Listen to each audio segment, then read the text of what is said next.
Ladies and gentlemen, welcome to Zoom into Wine. It's time for the show and your host, Ian Blackburn. But right now, it's time to zoom into wine and go into Spain. So we have got a beautiful PowerPoint to accompany our discussion tonight and to take us right through it. So let us get going. And if you've got the wine, we're starting off with our white wine.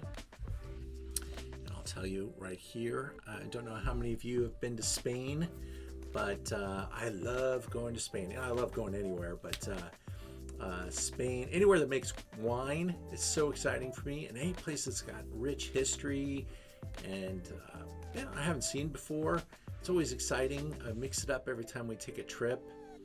And I can't wait to go back for my next trip to Spain. But I've been a couple of times, and so much continues to change. There's so many great things to learn about. And recently, I met with a representative for La Rioja Alta, which has been a brand that I've always believed in. I buy wine, if I go to a restaurant and I see the wine is from La Rioja Alta, it's going to be something pretty darn good. And the rep came in and brought me this wine, and I'm familiar with their regular Albarino. I've sold quite a bit of it. They ran out of stock at the end of the vintage, and they're in between vintages, and they brought this in instead. And I said, what is it?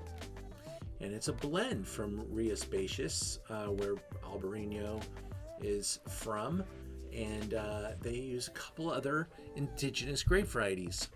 Luero, Canio Blanco, and Trechadura. And these are not your everyday grape varieties, but let's just take a look at where Rías Baixas is. It's right up on the northwestern tip of Spain, right above Portugal.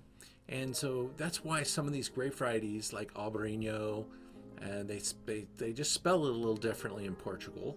They have Albarino as well in the Vinho Verde area, as well as the other grape varieties that we are trying today. Trechadura tends to be a Spanish name. There may be a Portuguese equivalent, but it is something that I also have on the website from another producer. But the blend of these four grape varieties together really is exciting. And this guy who runs the brand, runs the winemaker Julio, they have been together for a while, and they continue to find great ways to market. Even the labels just keep getting better. It's a really cool looking little bottle. The packaging is smart. The boxes that they ship in, they do a lot of things well. The winery is beautiful. They even, they took these stainless steel tanks and they put photos of Rías Baixas on them.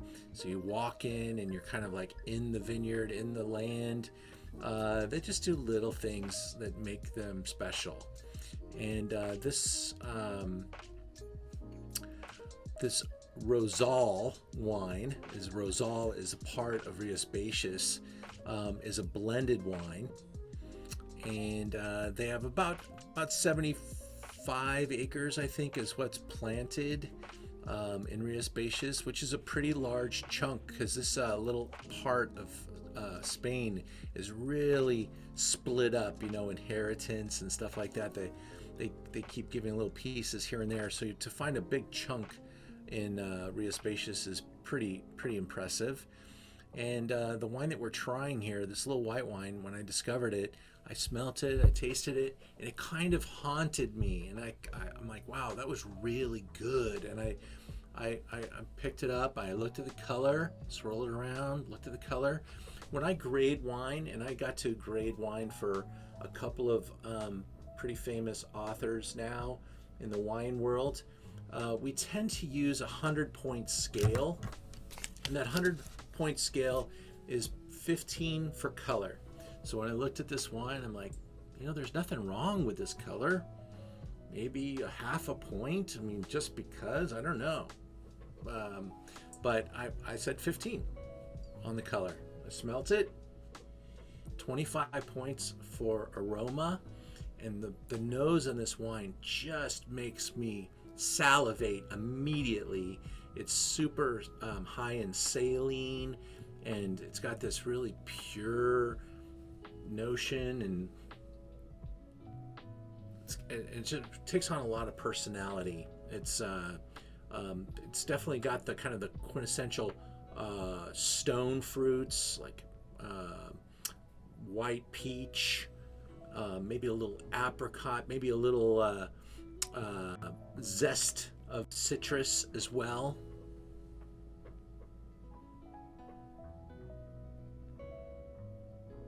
And so aroma wise, I gave it very close to 25. It's 24. I took a point off. Couldn't really find any flaw with it. And I will tell you that why I'm explaining this is that there's not a lot of wines, especially in the white wine category, that get past 93 or 94 points. Okay? And so when I study with these guys and they talk to me about it, and if I were making a white wine, I got a 94, I'd be like, oh, great, I got the highest score they're giving to white wine. But I'm like, this wine I'm going to push a little harder. The aromatics are amazing. The body, taste this wine.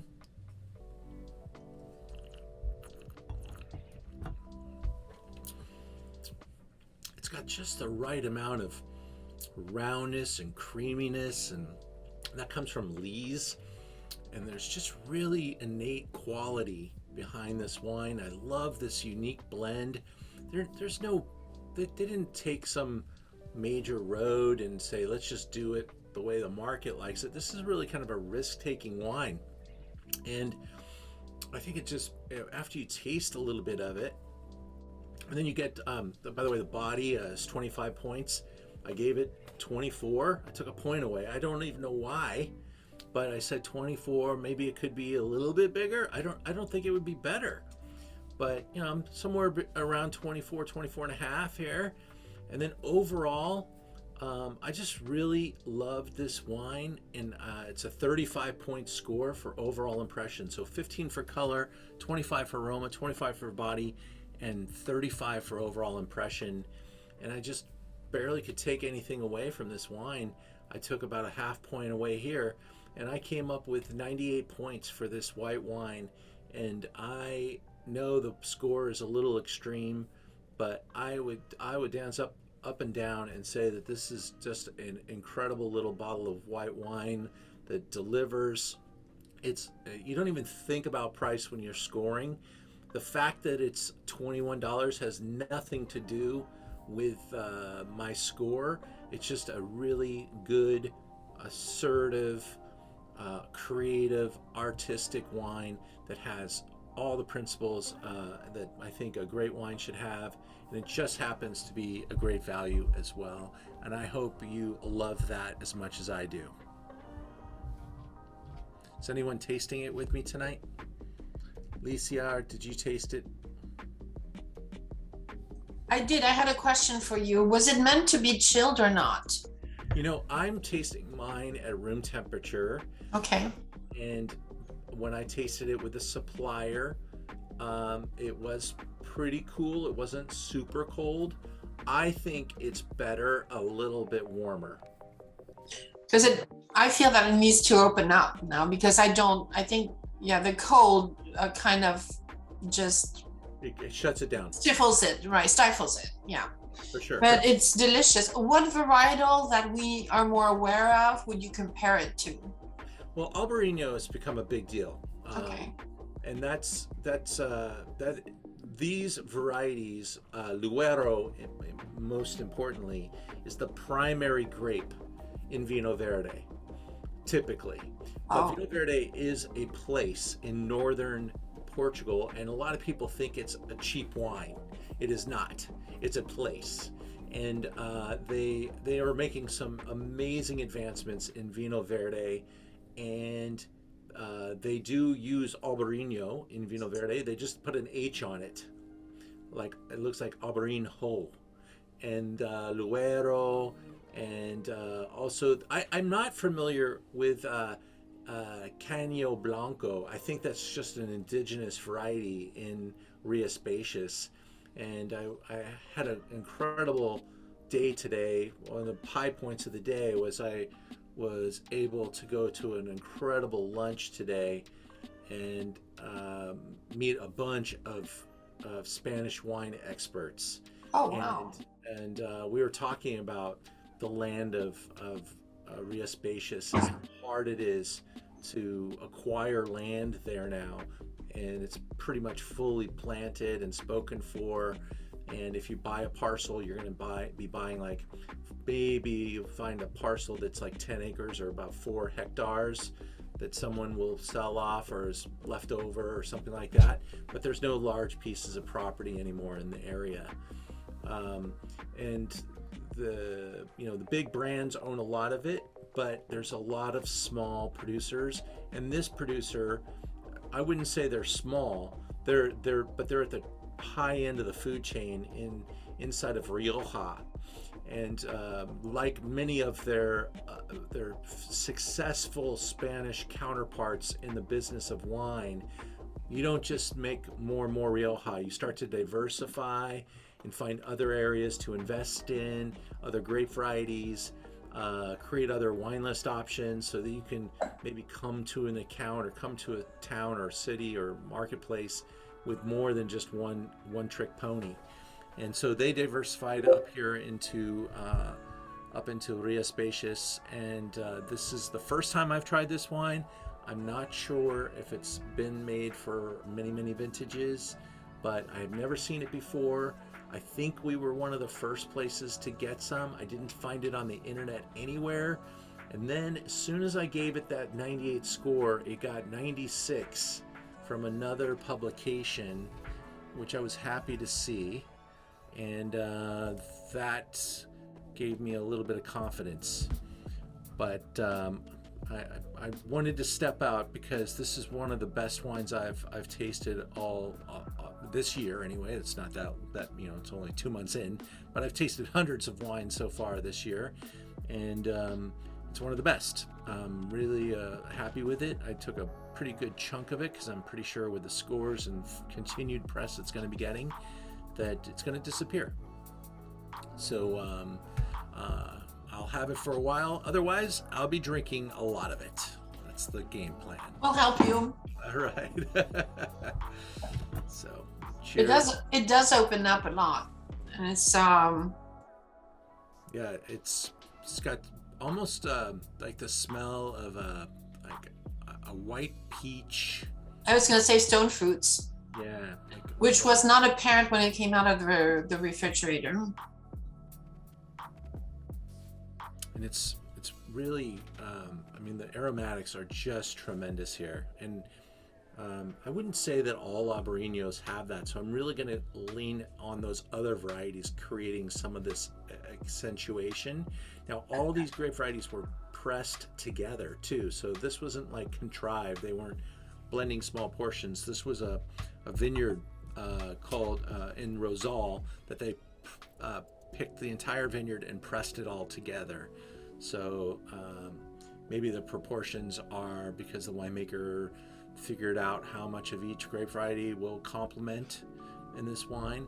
But truly a beautiful find. 2020 looks like it's going to be a great Spanish vintage as well. So any other comments or questions? No, they were storing the wine was beautiful. Did it have images of trees on it or something? Yeah, the tanks. Yeah, the tanks were gorgeous. Isn't that cool? Tanks were gorgeous, and I'm curious because I just had before. It's probably why I'm taking a break. I just had some Albariño before I joined this Zoom, so I'm curious how with that blend, how it tastes comparatively. Well, and so when I think of Albariño, I think of something. I often talk about this too. It's kind of like Pinot Grigio or kind of like Sancerre. They're very focused, singular, clean and pure, but they're really linear. And this is not. This goes like this. It goes every direction, and it has lots of content to it. and I'm rewarding it for that. I like linear sometimes too. I like purity and perfection, and I think this has really amazing balance, though, that it just obviously found. And here's a picture of the production facility. And now we're going to change into wine number 2.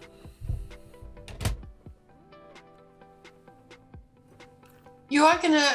Will we have those PowerPoints available? Sure. Okay, that would be great. I'll send it to you. Thank you. I appreciate that. My pleasure. And my PowerPoint artist has been fantastic, and she's done a really nice job on this. So if she sees this video, I want her to get a compliment. Oh yeah, definitely. Altos de la Joya from Bodegas Oliveras. This is a wine that you can almost buy every single year and not have to worry too much about.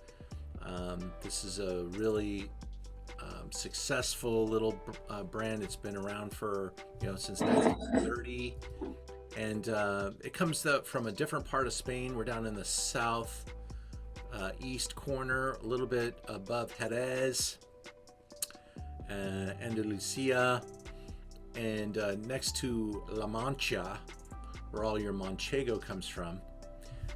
This is from Jumilla, and this is like really old vineyard land.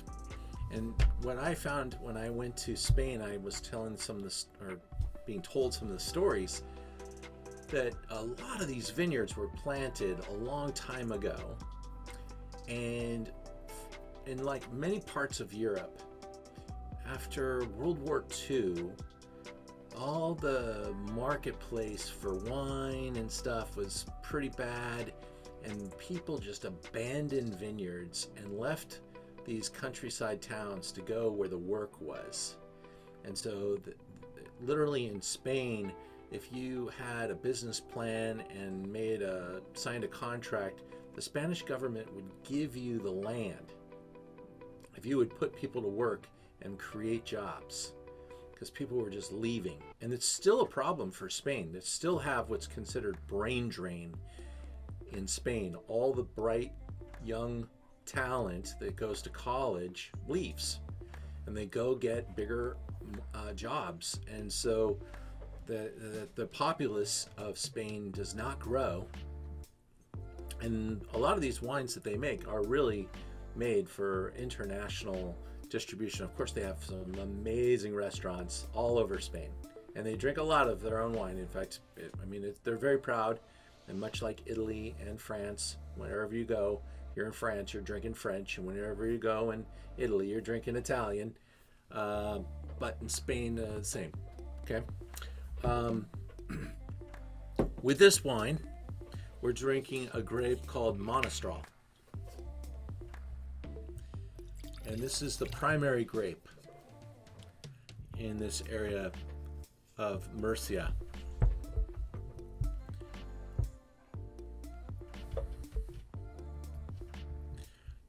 The finca, a unique soil,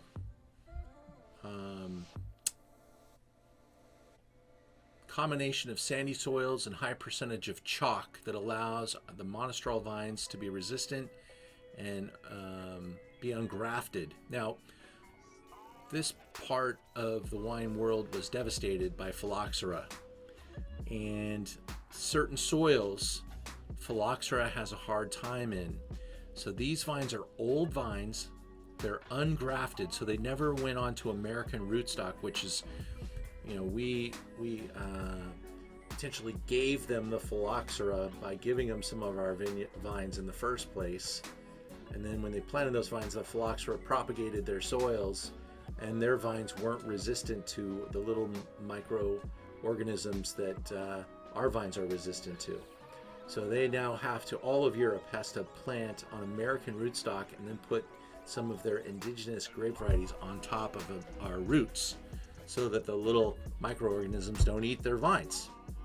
So, but here is an exception, and that's why they have super old vineyards. These are all untrained, untrellised. or considered bush vines.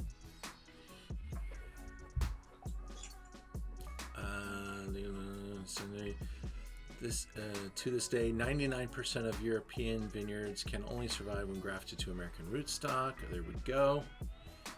And they farm these without use of artificial fertilizers or pesticides or herbicides. Very natural and very sustainable, because these vines are old. I'm talking 70, 80 years of age, and sometimes older. I can't do anything. No. I can't take it. Okay. It's okay.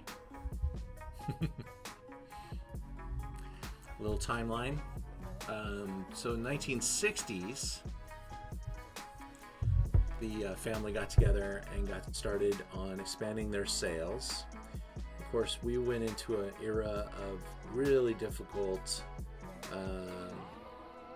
politics in Spain.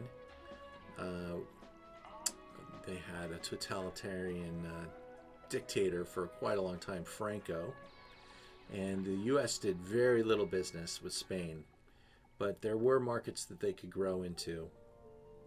When the dictatorship ended, a regenerative period came, and you saw an explosion of Spanish wines in the 1990s into the American market. And today there's continued growth as the wines continue to penetrate into different sectors. They go first into the retail stores, but now restaurants are starting to say, hey, you know what? These wines are good and they're good value, and there's not a lot in the wine world that we could pour by the glass at this price point and have something great with our food. And so you're starting to see adaptation of these wines into different segments. I'm going to taste this with you here. We're talking a Monastral and Grenache blend from those old vines. Also really love this classic label. The nose here is just super cool. It's edgy. It's got ripeness. You can smell everything in the spectrum of from red to black fruit skins, like plum, like certain types of red fruits. I keep thinking plum, but get into fig, get into prune, you can even get a little hyper ripeness here. It creates kind of this massive wave of nose, and I really like the smell of the earthiness behind it. It's not just fruit.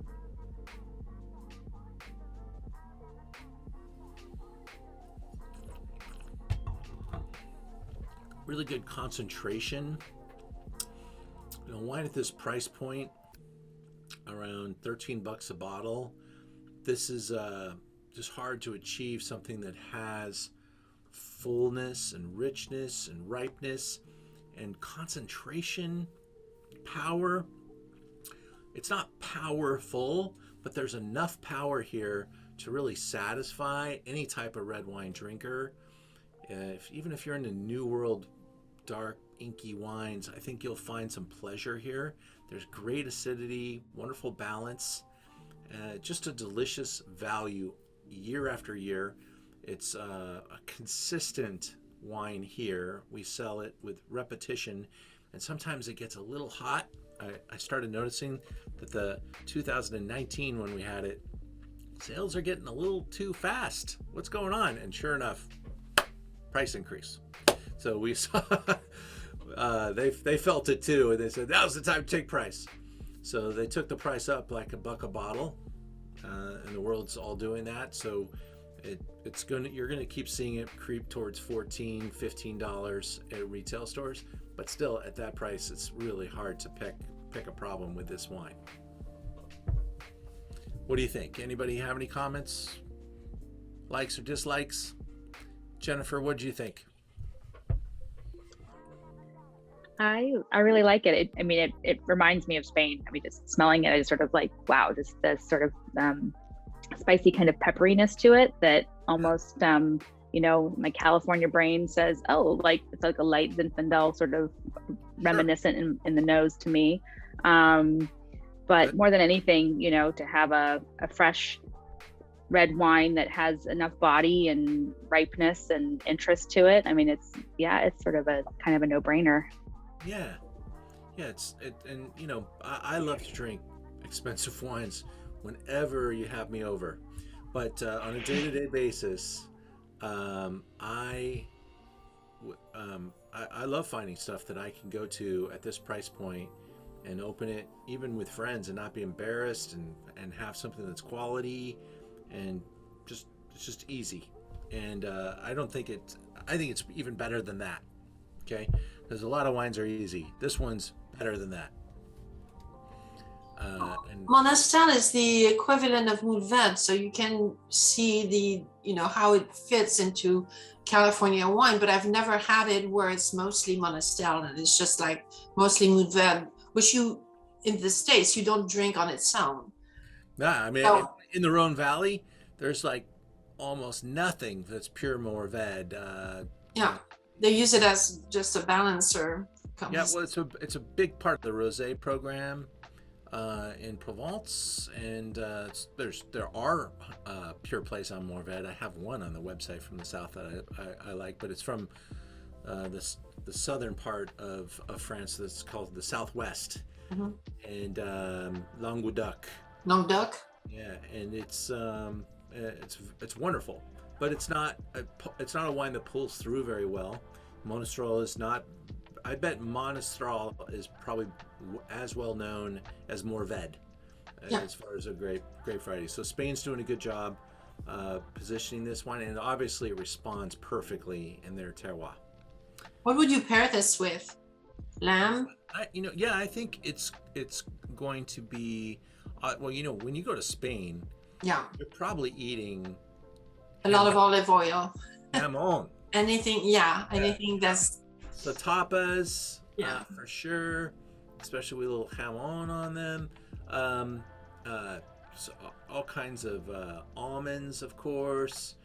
Maybe you're gonna, but I do think a roasted lamb chop or something like that, like a lamb sickle, would be nice, little appetizer. Maybe gonna dip that into some sort of chimichurri or something. That would be fun. All right. So that's a really fun discovery, and if you've never tried that wine before, I hope you'll give it a shot. Now we're going to go into wine number 3.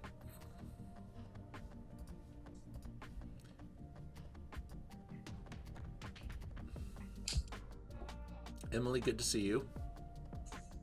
Glad you could join us.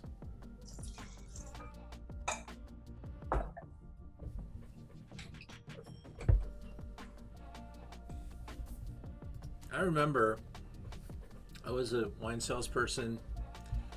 I worked for a company that didn't have any of these little Spanish finds that came in. And I would go to the wine shop. I was calling on 5 wine shops a day with my portfolio, and I'd see these wines everywhere. And back in the 90s, they were like $6.99, $7.99, $8.99 max. And they just came in and they had these big scores, Parker and all this stuff. I'm like, how do you make a wine and get it all the way here from Spain for $7, $8 and get 94, 5 points? That was happening all day long. This is one of those wines, Borisau. They make some amazing Grenache, and they have some great vineyards. This particular wine is a newer import for them, or at least a new focus for their distributor. I was introduced to it. I've never sold it before, but he brought it into me. I tasted it. It's 55 Grenache, 39 Syrah, and 6 Mazuela. This comes, where are we? We are in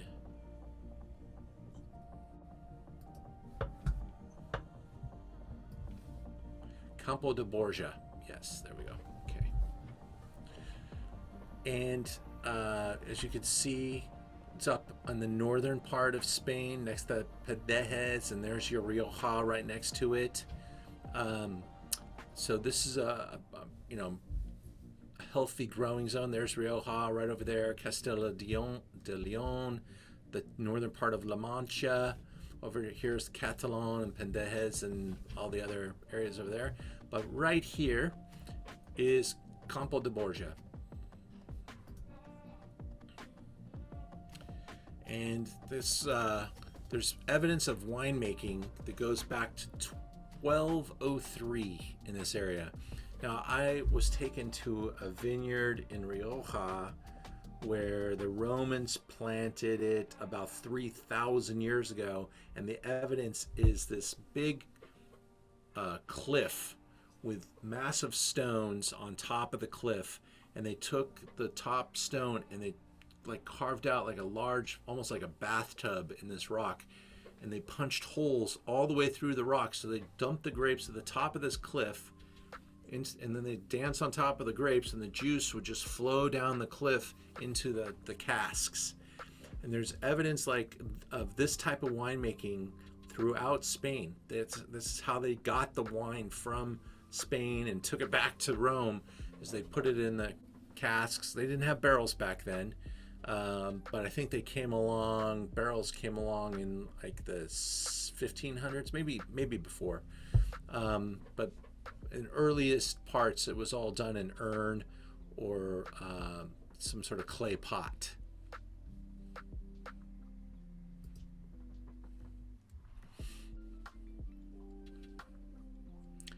I'm going to jump down to a winemaking, fermentation of each variety separately in stainless steel tanks, temperature controlled.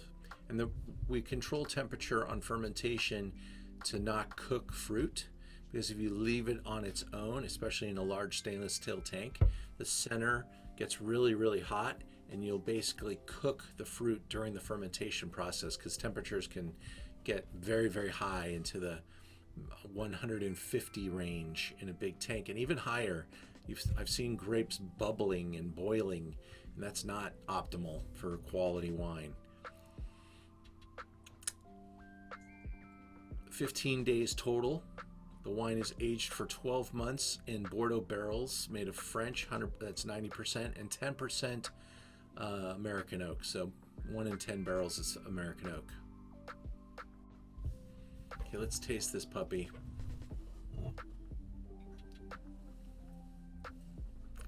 Gotta make room in the glass. Dangers of the job. So right now we're looking at 2016 on this wine. So a little bit of time here, and I'm not sure what type of a release program they are on, but these cases are pristine when they walked in, like they were just received. And so they're just working on a different clock. Meaning this is current vintage. This is an old inventory. This is what their process is all about. And this wine really pushes ripeness to a higher level. You're getting a lot more extracted character. You can smell more alcohol, more wood, more fruit.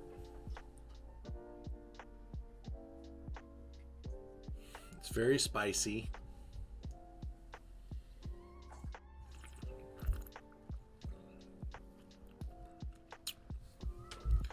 There's a little bit of a fruit sweetness because of that higher level of ripeness.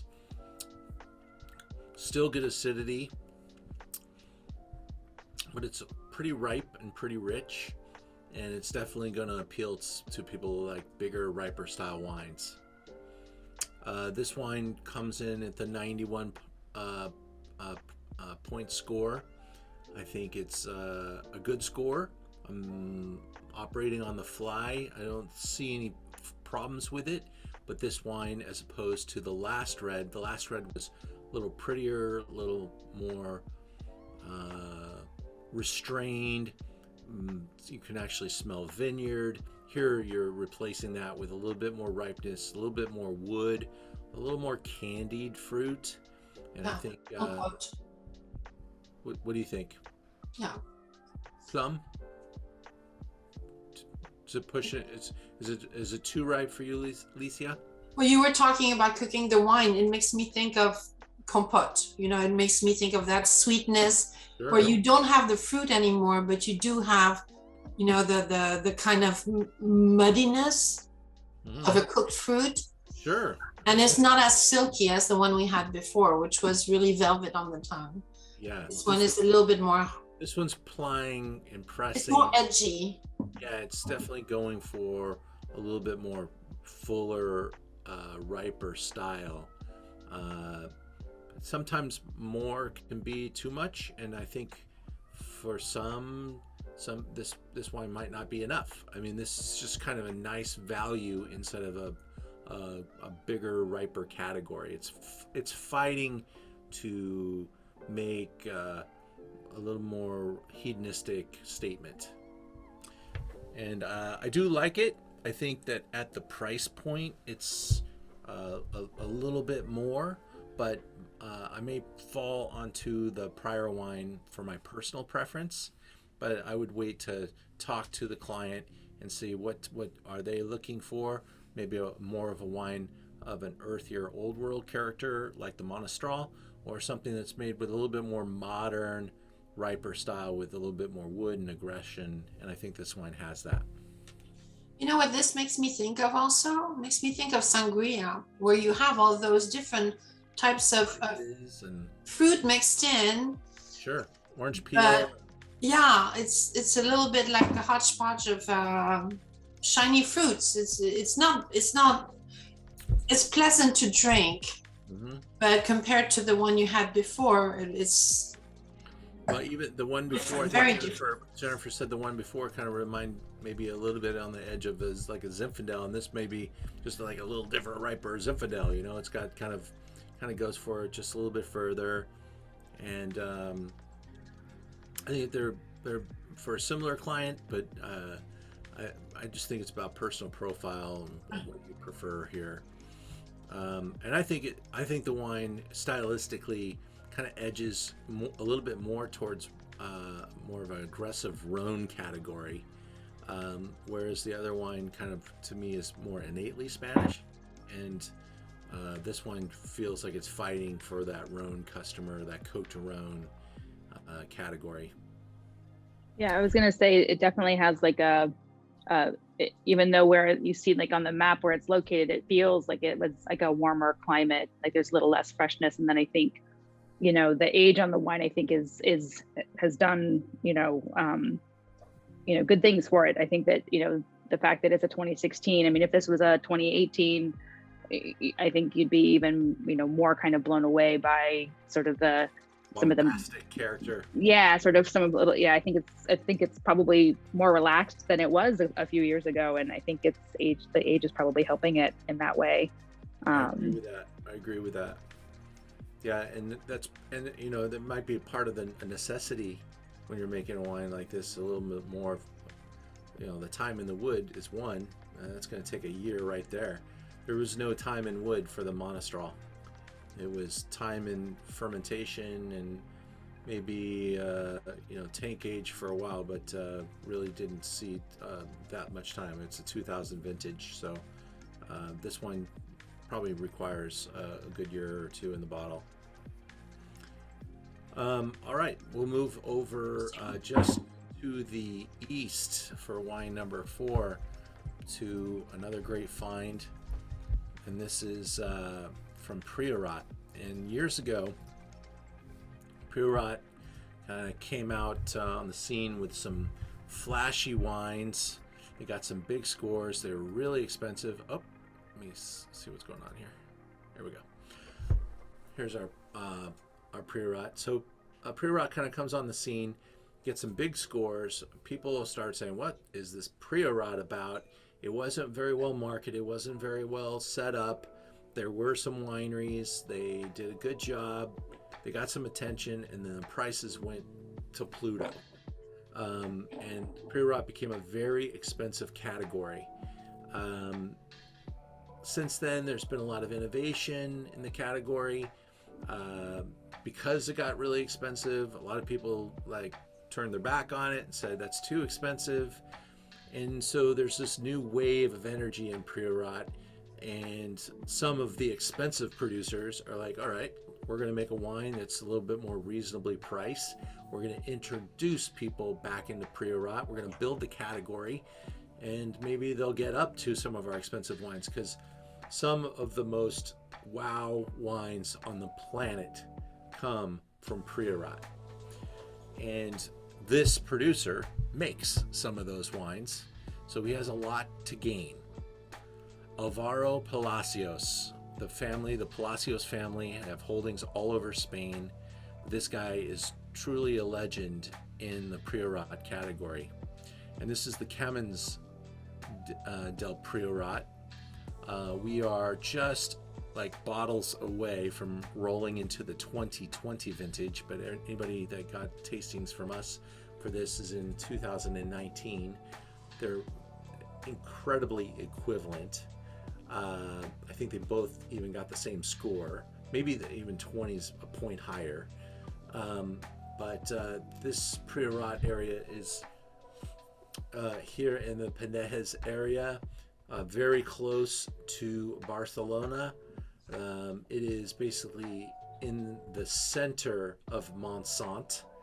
You can see that green area down at the bottom of the screen, and the kind of this olive inside of Montsant. Montsant is everything on the outside of the inside of the volcano, basically. It's like a blown off top of the mountain, where inside is all granite and schist. It's rock, it's hilly, it's steep, it's dangerous actually. It's visual. It's a really amazing spot to grow grapes, but you are off the grid a little bit, a grid that's getting a little bit more refined. It's a little bit like my rock pile vineyards out in Sonoma. It's about an hour to town. So you have to make a commitment to getting out there, but really beautiful land. There's Alvaro Palacios. Here is the local little town that is around the pre-rot growing area.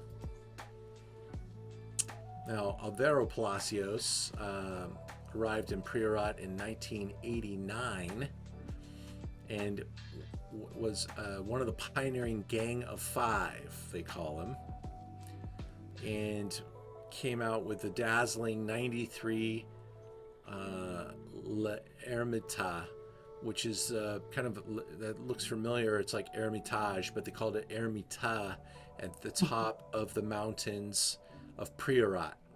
And really, it's kind of like Rhone-inspired wines with some slightly various grape varieties being involved. There's a large set of red grape varieties that don't just stick to like Chateauneuf de Pape or Northern Rhone type of categories. They can actually grow Merlot and Cab, as well as Carignan, Mourvèdre, Grenache, and Grenache and Syrah are big players here. And probably the most important is Carignan. Is a lot of people consider Carignan should be the primary grape variety here, and then everything else kind of accentuates it. This wine again that we're tasting, however, on the screen, the first screen, shows the blend: 55 Grenache, 15 Syrah, 12 Cabernet Sauv, 10 Merlot, and 8 Carignan.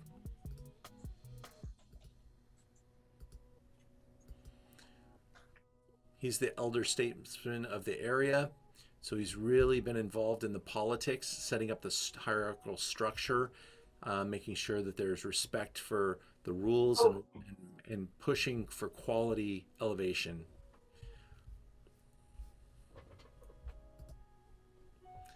Check this hillside out. You can't even walk behind the horse. It's so steep.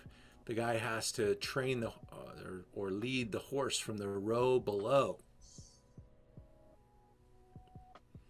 And in fact, today I tasted some Priorat, and they were telling me that it's often that people are working in the vineyard, and some of the vineyards are even more steep, and they literally like fall and have, get injured, die, because they fall a long way, and it's really rocky and stony, and it's really steep.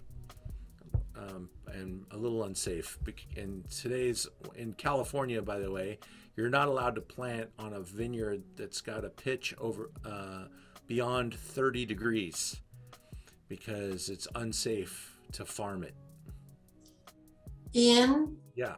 Can I ask a favor? I like to pour the next one in advance.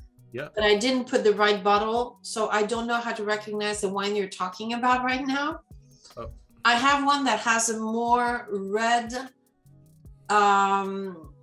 type of glaze over it, and the other one is a little bit more yellow. Uh-oh. I don't know that I can do that. Oh my gosh, I don't. You know what I could tell you though? How would you smell The last wine is an American oak, and it's gonna have dill. So funny. You're gonna have to buy one bottle of each to make it. You have to find out. You don't remember your numbers. This is wine number 4. I just put them one next to the other, and I didn't. You mixed them up. I'm sorry. Wine number 5, though, is definitely dill.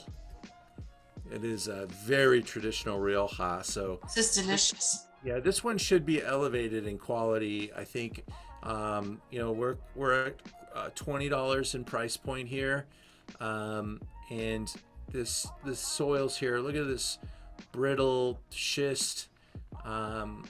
They call the soils here Liquorata soils. It's like a clay and schist combination. They make like a lasagna out of it, kind of a Liquorata soils. And the multiple grape varieties, they don't necessarily have each grape variety separated either, so they might even be guessing in some cases what varieties are in the vineyard in quantity. But here we've got all estate. Oh, here they're combination of estate and purchase grapes. Okay, so his wines normally say estate on them. This one is not. Vinification, grapes are destemmed, softly crushed, 30-day maceration, so a little more time on the skins. Fermentation is in stainless steel. Cement in large open-top wood vats. Remontage and punching down. So remontage is basically circulating the wine from the bottom to the top. Pump over and punching down. 20,000 cases produced. That sounds like a lot. It's really not, because I personally will probably sell 10 cases of this wine.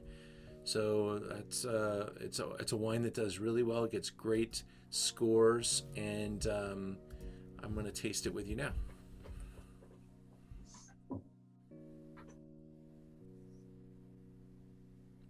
When you smell this wine, the first thing I think you note, compared to the others, which had a lot of flashy fruit in the front, this, you hit that stone right away.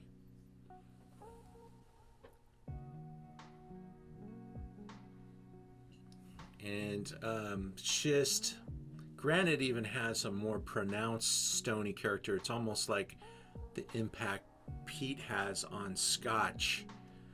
It kind of creates that funky nose, that's a really good funk.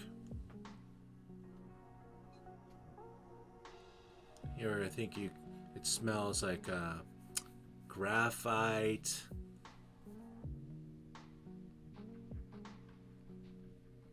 Certainly get some of the varietal characters kind of peeking through a little bit here too. Some of the Cabernet smells are kind of. I smell a little bit of that eucalyptus, that mint, the menthol.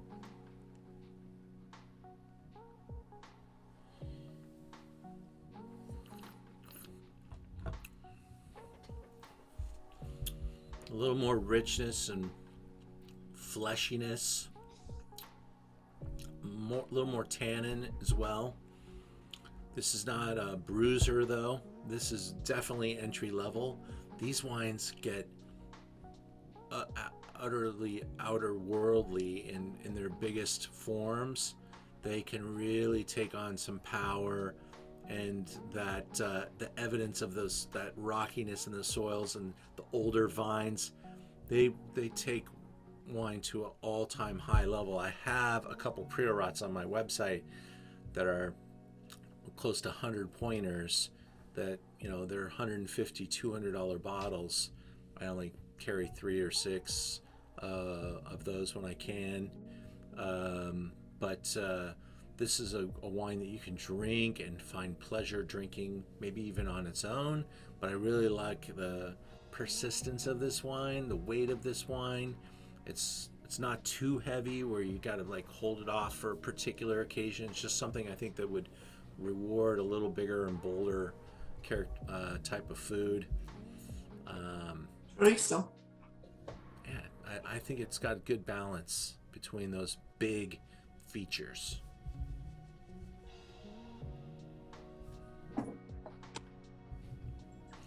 All right, we're going to move into wine number 5 now. And here comes the dill.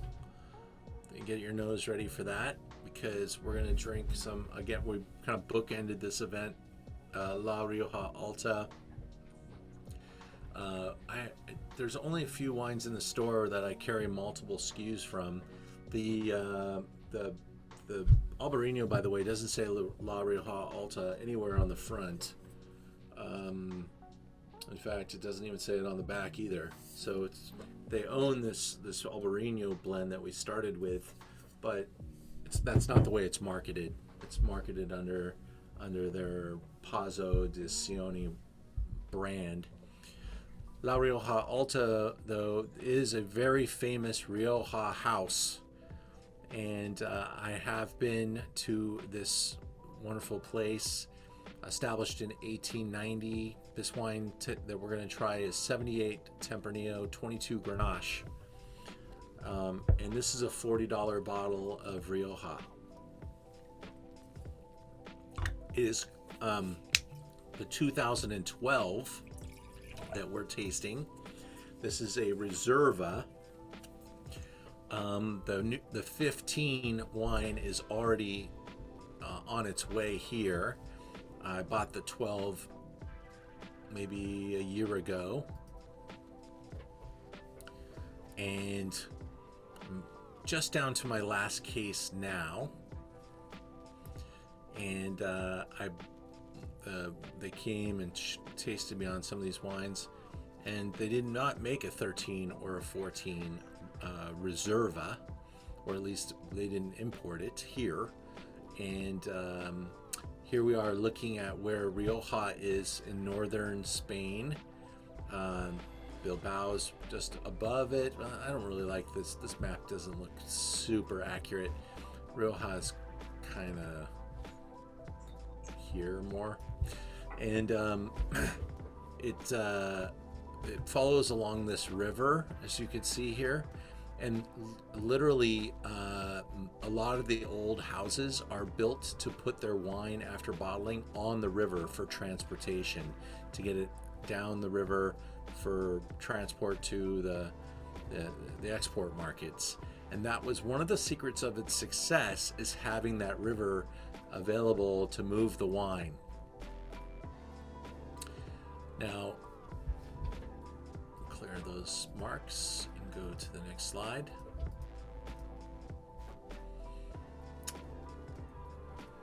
I have a couple of Rioja that have this type of pedigree age, like Lopez de Heredia.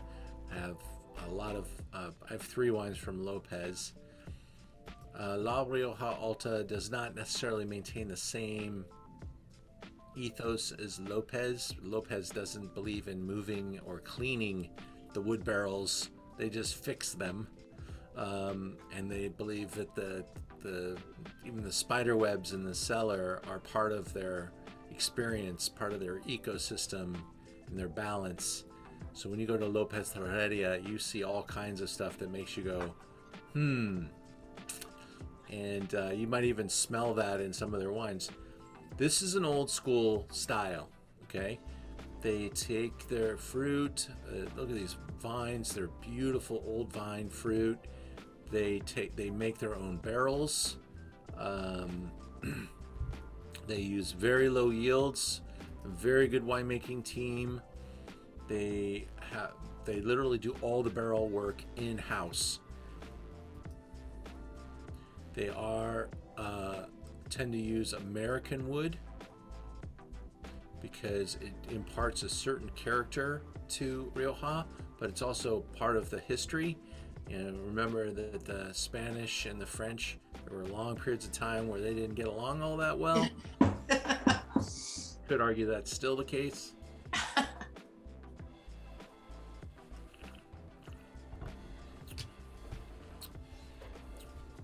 This wine is pretty dramatic. I think it leans into pretty heavy oxidation. You can actually smell a little bit of balsamic. You get some really kind of wild, earthy components, balsamic, herbal, pepper.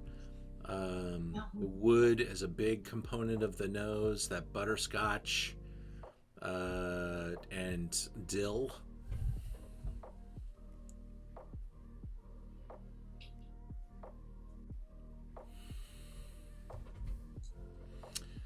They pull the wines out of the barrel. They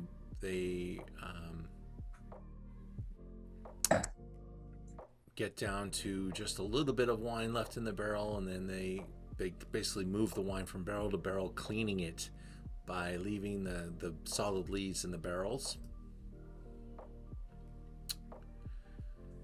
The Tempranillo is 30 years old. They have some different vineyards they're sourcing this from. 70-hectare property.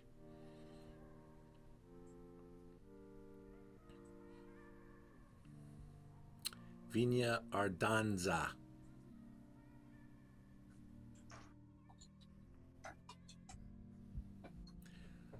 "36 months with 6 manual rackings." That's a lot. That's quite a few rackings, and 36 months is a long time. In my Zinfandel world, I go 12 to 15. In a high-end Napa cab, you might see some go 30 months. But these guys are maniacal about topping off, but not here. They're definitely allowing oxygen to be a part of the equation here. And they're obviously not in a hurry to sell the wine. The current vintage, 2012, is their Reserva. Their Grand Reservas are 2009s and 10s. And those are currently in the marketplace. $40 for a bottle of wine that's 9 years old and sees this type of elevation in quality in Reserva. You got 95 points, and it's a big experience. What do you think? What are your thoughts about this wine? Jennifer, what do you think? I was just reflecting on sort of the geographic trip that we've taken, and just, the opportunity to taste all these different styles of wine. I think you did a really great job of kind of assembling a lot of, wines that are typical, but also have sort of a uniqueness to them. And, but yeah, this is like just classic. I'm just thinking about 36 months and all those rackings, and how much loss you're going to get from evaporation, and definitely the oxidative, it's just a completely different it doesn't approximate anything that we see here in Napa. And so it's just, I love the fact that it's just so like I put my nose in it and I knew exactly where I was. So Right, that's always lovely. I do like that too. I mean, when you pick up a glass of red wine and you smell that herb salad and big nose of dill, that you pretty much know you're in Rioja without even tasting the wine. Just hitting that wood barrel experience right there. There's not very many places in the world that do that. You know, a couple California cabs that are pretty successful doing that. A couple Australian Shiraz and Coonawarra Cabernet. They use the American oak like that. But there's a presentation here that's almost like being it's like a ringer, they call it in the wine tasting circuit. You know, you should hear bells going off when you smell this. This is Rioja, and it's and it's pretty visibly Reserva in its color and its state. And this is a pretty benchmark brand. I will say though that I think that this particular bottle that we're tasting from is pretty racy and has maybe a little bit more wood profile than I even remember. It's got a really pronounced balsamic note, but I also tasted the 15, and that's pretty consistent.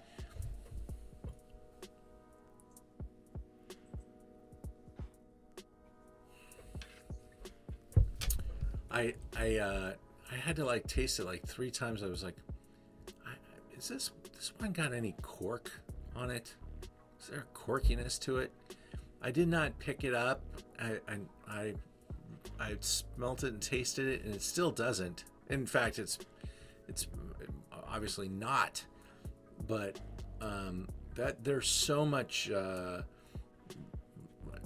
almost VA coming off on the nose and the balsamic notes and stuff like that, and the wood and the dill, that it's pretty racy. I'm not sure this is made for your casual Rioja fan. For me there was an element of for a second I had the same question. I was like, there's like an earthiness. It's sort of more like it reminds me of like a cellar smell. Yeah. You know, like the black mold that you get on the walls. There's sort of like a not quite mushroominess, but there's like an earthy quality that you know. Do you know the mushroominess that I'm talking about when I was talking about Lopez de Heredia? Oh, 100%. Yeah. Yeah, I haven't seen that at this winery. They may have a cellar that's like that, but if you ever go into these old, dank, dark cellars, and I don't care what country you're in, Italy, Spain, France, they've got these underground cellars that haven't seen fresh air in 200 years. There's stuff growing on the walls that maybe we haven't identified yet. It can be a little. The walls move, they're alive, and they're maybe influencing the wine character a bit as well. Well, they're certainly retaining humidity and what's necessary, and bring it back to the wine through the cork. So it's even in the caves of Reims, when you go there, you don't put your hands on the wall because you don't know how far you're going to go. It's just like the walls sweat, actually. It's just like it's so fascinating also to know that is the whole ecosystem in which a wine can grow. Yeah, that's what I loved about Lopez Heredia. They're absolutely certain that that's part of their terroir. They embrace their ecosystem, spiders included. Exactly. Well, as long as they don't put it in the wine, we're good. The Spanish ham is something that you definitely can almost smell in this particular wine in Rioja. You can really get that kind of sweet ham note And I do love Rioja, finding opportunities to drink it. You almost have to remember to drink it. It is fantastic with Thanksgiving, with turkey dinner. So that's like the one time a year to remind yourself about Rioja. But there's never really a bad time for Rioja. It could go with so many different things, and it really is a great conversation piece when you can pull out a wine that has so much distinction.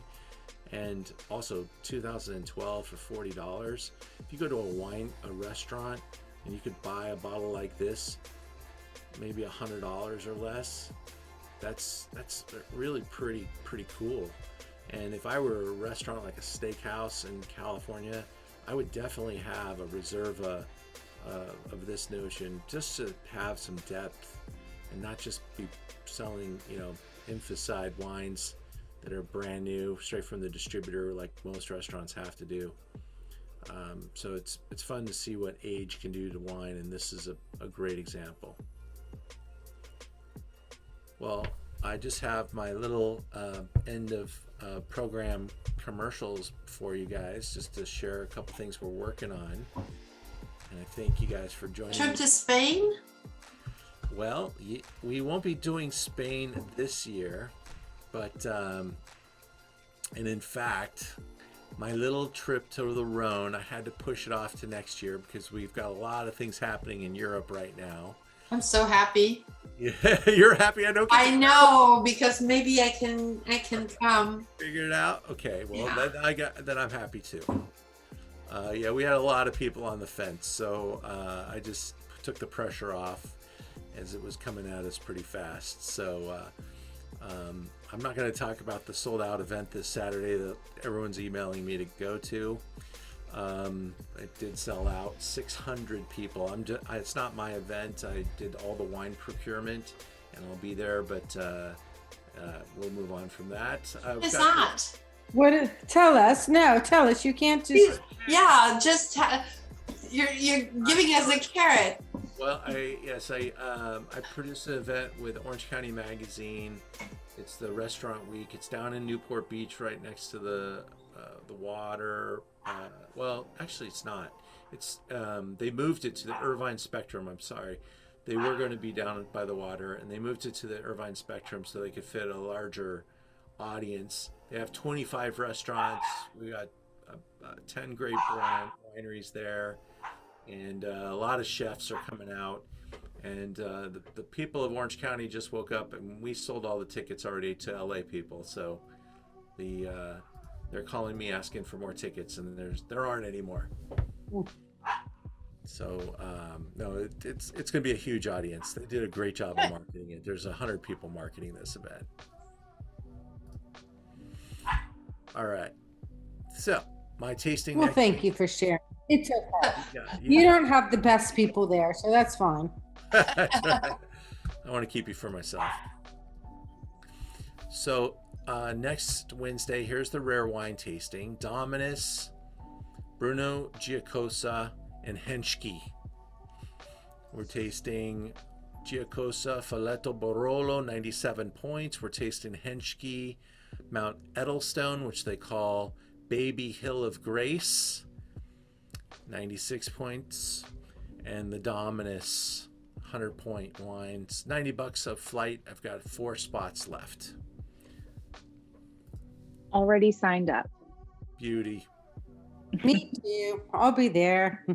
Got my beekeeper tasting, my first live beekeeper tasting in 2 years. We'll be doing that again back at Cali Restaurant on the 13th, Sunday. Good. I'll taste 12 wines from the beekeeper library with our attendees. We're doing a great wines of the world dinner immediately following, and I love doing dinners like this, although this one's a little expensive, I will admit, but take a look at what we're opening. Edimo Pepi, that's a really famous Trebbiano di Abruzzo. This is $125 a bottle. Grosse, one of the best dry Rieslings of Australia, about $60 a bottle.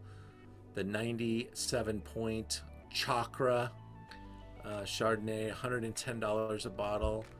The Chassagne Montrachet, Morgon, this amazing Roja that's on our website right now. That is, if you have a special occasion, you want something really beautiful, I cannot recommend this enough. Bodega Contador is one of the great producers of Rioja. So it's so great that collectors grab this stuff and no one really finds out about it. But the importer had 2008, and the wine's called Carmen. It's one of his top pure Grenache wines, and it's a 95 Point Parker wine, and it's better than that. It is so glorious. It's another one of those wines I'll drink it all. Jamais, which is a really famous Côte Rôtie producer from the Harlan family mascot, and we'll finish with Pingus from Flor de Pingus.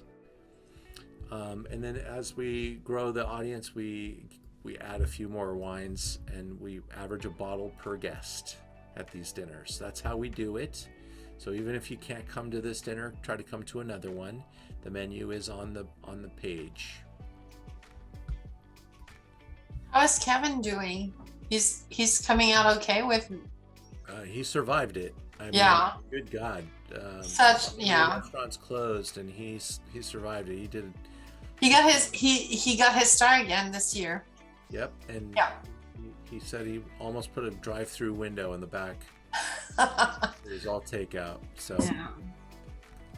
Our Oregon Pinot tasting is one of the more successful Zooms that we've done in a while, and there's, the reason is I'm pouring some really great Oregon Pinot, and going forward for our Zooms, I'm just going to continue to pack these things with really great wines, because I don't need 1,000 people to do this. I just need a few, and if I can get you guys involved and make it worth it, it gives me a chance to taste some great wine too. So this Oregon Pinot Zoom is going to be really successful, and we may go to 30 people on that. Yeah. Baja is coming up soon. I know, so a lot of people haven't tasted the wines of Baja. This is a great opportunity to do so. We're going to have a lot of the owners and winemakers live on the Zoom with us. I have been to Baja many, many times. I love going down there. The wines are truly authentic.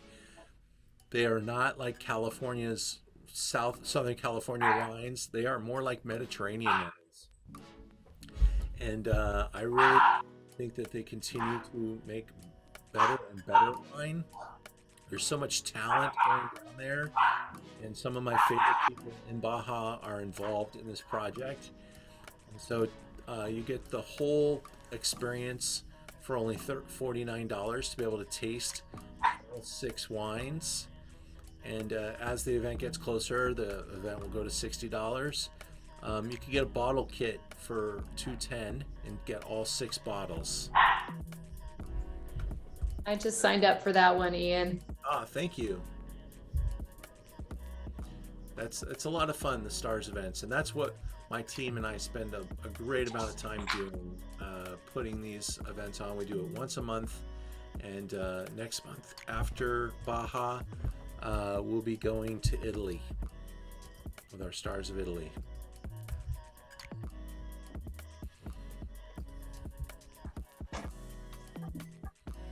We've got a palette builder in March, and if you've never done palette, I think Alicia just did palette with us recently. We change it up every single time, and it's 12 wines blind. I tell you what they are, I just don't tell you what order we're drinking them in, and it's a lot of fun. Deductive tasting. We have my top values program, and we just assign the wines. These are some really fun value wines that we'll taste together, and it's very affordable. You get all 5 bottles for $50. The tasting kit's $15. Which one is that? Top values? Top values, and that's on the 30th. And I see this says sold out, so I'll be fixing that because it's not. But this event is available for sale on March 31st. Duclos in Bordeaux. They're Bordeaux importers, Duclos. It's actually owned by the Jean-Pierre Mouex group, and they have incredible wines available for us direct from Bordeaux. We're tasting what are called the second wines. So not Smith-Ho Lafitte, but Lejo Smith-Ho Lafitte. Not Chateau Cascors, but La Serine. La Sirène. Serine, thank La you. Sirène. We're going to have a one-on-one on this. Thank you. Chateau Lalande Boré. Right. Bory. Bory. Yeah. It's the Chateau du Cruz second wine. Petite Figeac, not Figeac, but Petite Figeac. Alter Ego from Palmer. Oh, you got that one right. Hey, I'm good. The chef is coming in. This guy is spectacular. Sebastian. He is from southern France, very near the northern Spain border. He's bringing some French-inspired tapa to the equation, and I did an event with him a couple of months ago, and he makes these cakes that are made for Sauterne, and he'll be bringing some of those along because we'll have some Sauterne at the tasting too. Sign up for that. It's just amazing. Yeah, so, and it's in the beautiful downtown loft in the Arts District, a big, beautiful space overlooking the city of Los Angeles, outdoor. We'll have 40 guests, and I'm not sure why it says sold out right now, but I will get that fixed. That's it for now. I appreciate everybody. You have a good night. Thank you so much, Ian. This was wonderful. Thank you, Ian. Thank you, Emily. Thank you. See you soon. Bye. Thank you all. Bye-bye. Bye. Bye.